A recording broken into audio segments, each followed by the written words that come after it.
Hello, and welcome to the first week, kind of the bridge week between week 1 and week 2.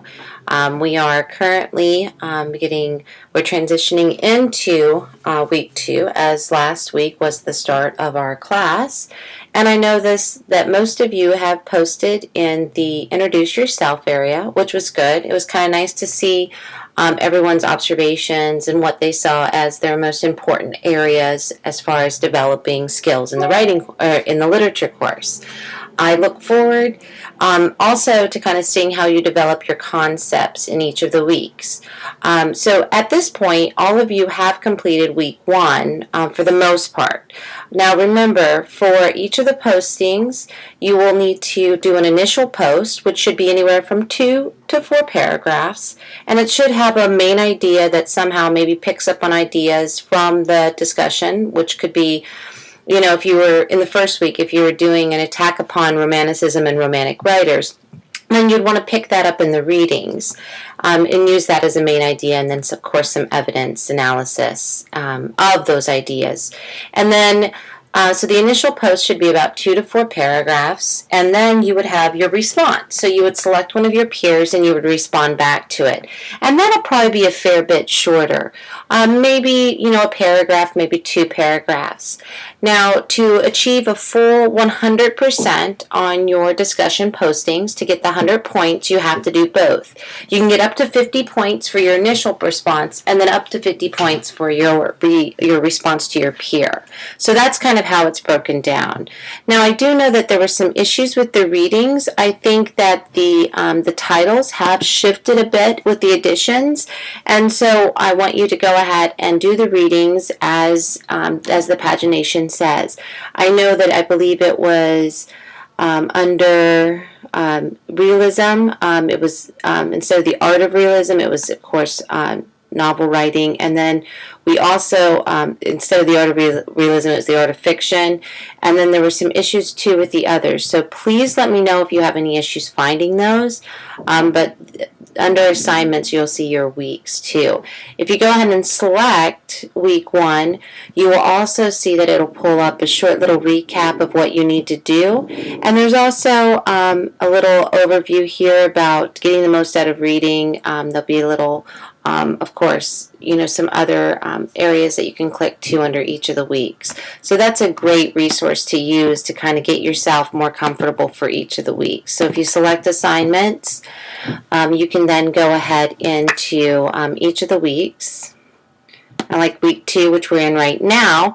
Week 2, what you should be doing for week 2, week 3, etc. is you should try to get your initial post up by Thursday or Friday, and then your response to your peer by Sunday.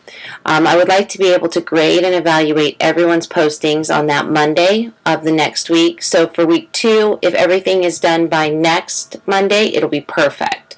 And that's kind of what we will do for each of the units. The other thing that we'll be doing is I normally go through the discussion boards with you to kind of talk and discuss what's going on. So there will be a podcast for each week. And so today, that's what this posting is. It is not just for me to give you some information, but it's also to give you some observations about your postings. So let's go ahead and go into your work, and then let's take a look and see how and how you engage the information. Now, Karen was our first poster, and Karen also has been engaging in a fair bit of emails and conversation with me. I really appreciate her enthusiasm. Karen's posting, her observation is solid.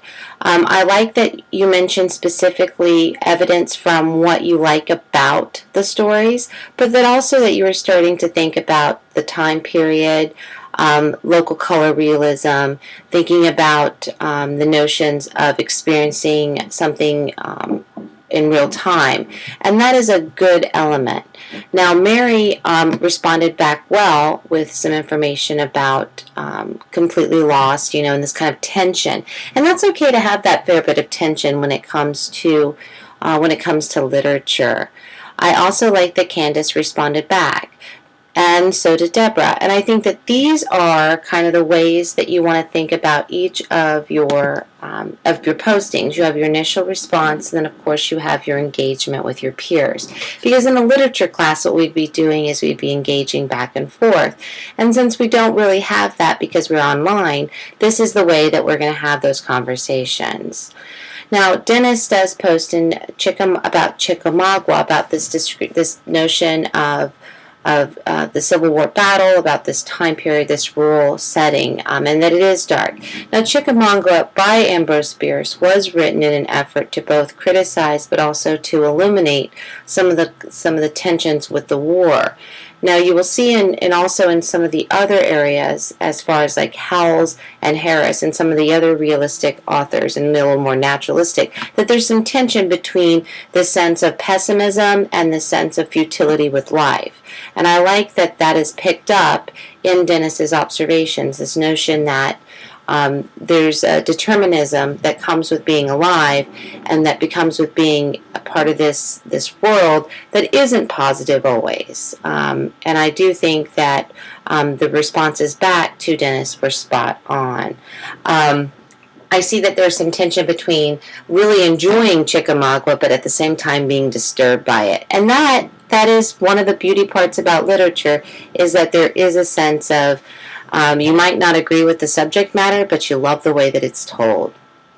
Now, David also did an excellent job of engaging in the work, and I love that he's using evidence from the reading to really pull it in.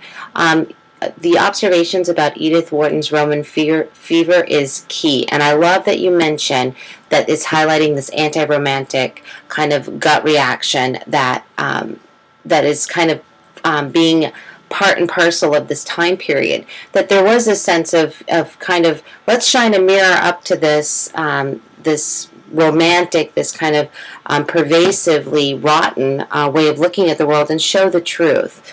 So I do think that that's a key point to mention. I also enjoyed reading in kind of the observations in connection with the lesson 2 stories. You know, this David mentioned reading Chopin before, and so kind of that notion that we're building on ideas and this different interpretation, that there's not just one way to read literature. And I think that is a key point in many of the literature classes, is that there isn't just one way to read it. In fact, there's multiple ways.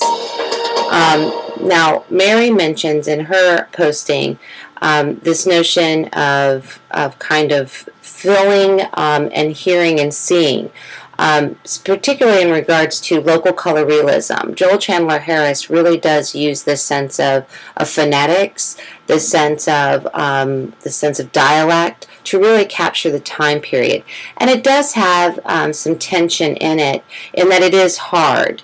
It is hard to read and to engage it. I also like that the response Dennis has is thinking about Helen Keller. You know, this thinking about how the disability of the narrator really does affect how you are engaging the story. And I think that's another interesting point of view to really consider as you continue to go into these stories, is to think about narrator, think about the presence of the narrator, think about how the person who is telling the story, not the author, but the person whose voice, the point of view that it's coming through, how that affects. The notion of zombies, and this, in our post-apocalyptic, consumed Walking Dead world, it's kind of interesting to think of it in that way. The mention of the Luck of Roaring Camp being kind of the favorite because of the endings, because of this optimism, which you don't see a lot in realism, and you're not going to see a lot at all in naturalism.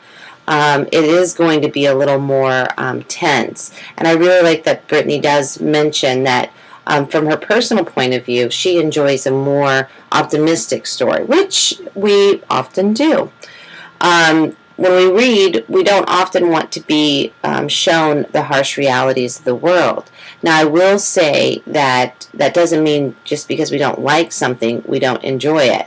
But it could mean possibly that we don't like something, therefore it takes us a bit of time to appreciate it. And so I caution you all as we're entering into this to really think about the notion of, I can enjoy reading this even though I don't agree with the concepts or ideas in it. I also appreciated in Kara's information, this notion of symbolism.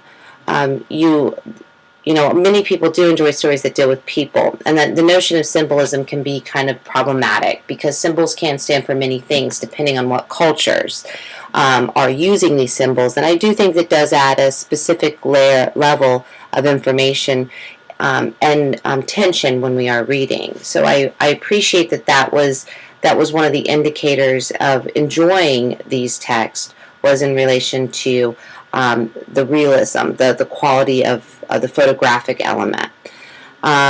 Once again, Candace mentioned the use of jargon, the use of the dialect, naturalism, is also popping up. I like that the clarification was made that naturalists focus on the outcomes of events that may take place in someone's life. Realism is trying to capture this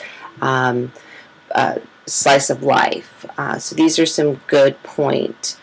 And I also like that in the response back, there's a little bit of condemnation about the conversations that we're having on social media and what's happening with the dialect.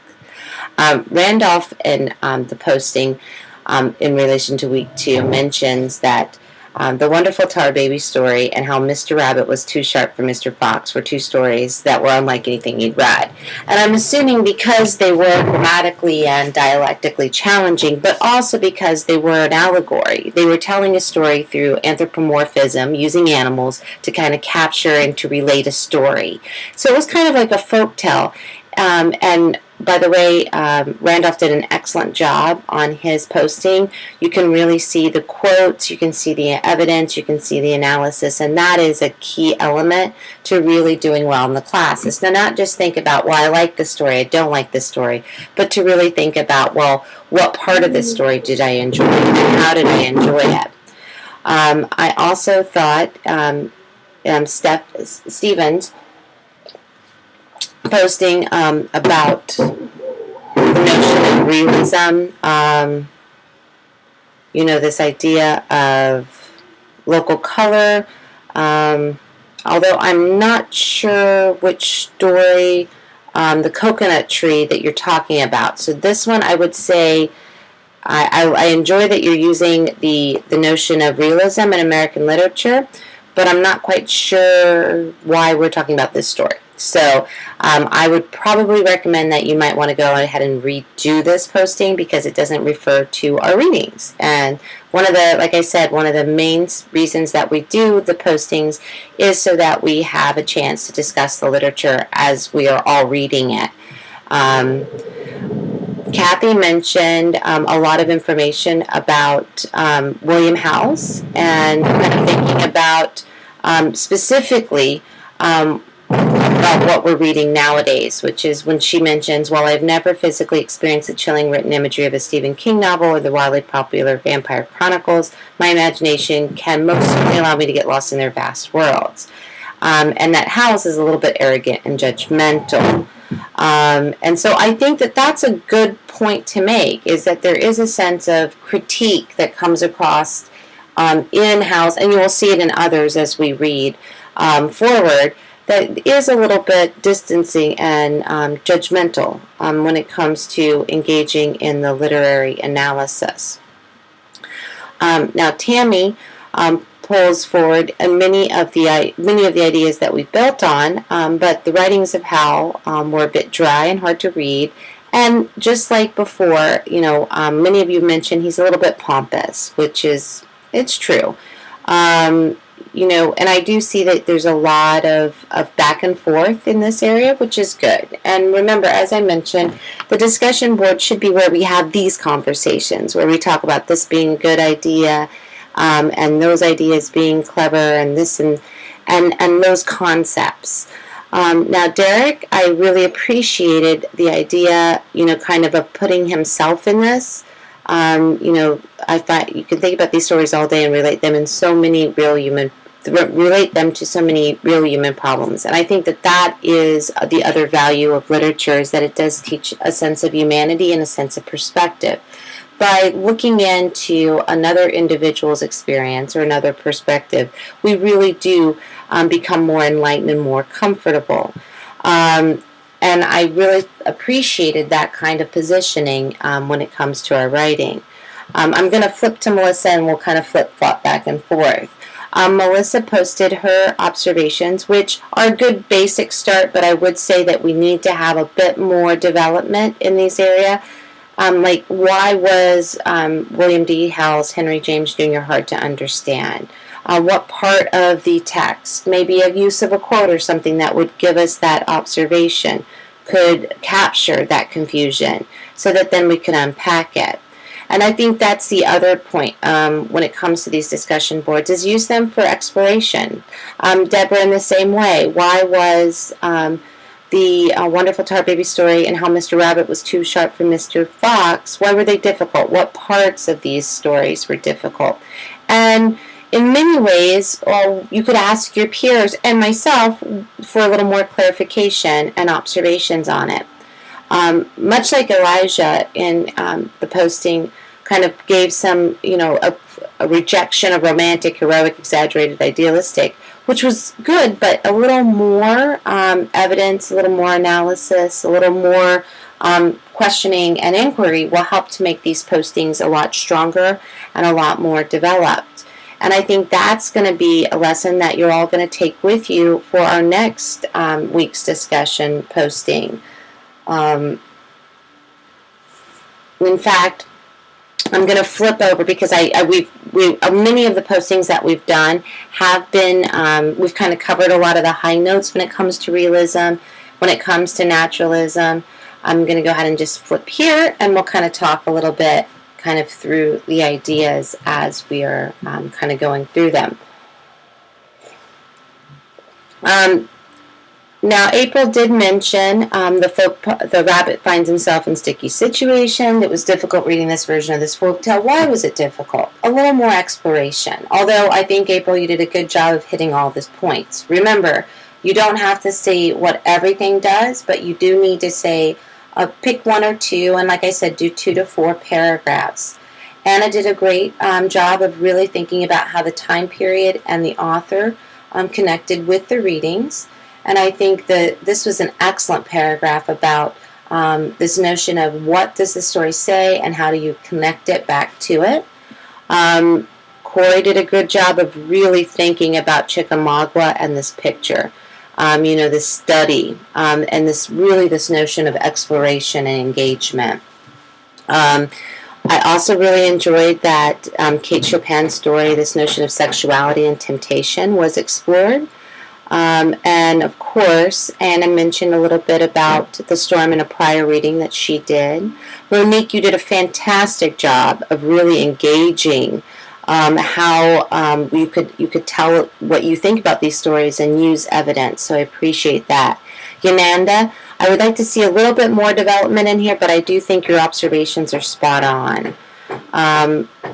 And like I said, Monique did a fantastic job. I really enjoyed reading the observations. Dennis, you've hit on some of the good things, a little more development, and this will be fantastic. I love that you are really connecting these notions of realism with Chickamauga. I think that's a key point of view that has been made and is necessary to be made. I really like Irvin's story about his kind of personal perspective on this, and I would really like to see more evidence about why you see this. Irvin did a great job here with this kind of observation. And then, of course, I see Crystal's connections clear here. I'm having issues opening Mary's posting. I don't know if any of you are, so if you could just make sure that instead of posting that you go ahead and just cut and paste your conversations in here, it's easier for everyone to access them. Crystal, you did a great job. I love how you mentioned the irony of Mrs. Slade and Mrs. Ansley. I also really enjoyed reading Deborah's connection about this idea of maturity and how changing and evolving point of view affects I also like that you really do, the Luck of the Roaring Camp really does cover many of the points of view in this, and I think that you did a great job, William, on your kind of connections and your explorations. I really did enjoy Melanie's connection with the loss of home and the idea of the soldier. This really did connect well. Tara, I think you did a great job of connecting realism and detail with each of the stories, and this is a fantastic paragraph. In connection with kind of, as I mentioned, William, I think you did a great job. I think, Denise, your readings are very clear and very focused. I love that you really enjoyed Edith Wharton's Roman Fever. It is a great story. And of course, thank you very much, Kathy, for posting, although you did a fantastic posting before. So, as you can see, we've kind of went through. I hope I've given you an idea of what you can do in the future and how you can continue to revise this. If you do have any questions, please feel free to contact me. And of course, you can always use the Blackboard IM to chat with me too. Thank you so much, and I look forward to seeing your next week's work.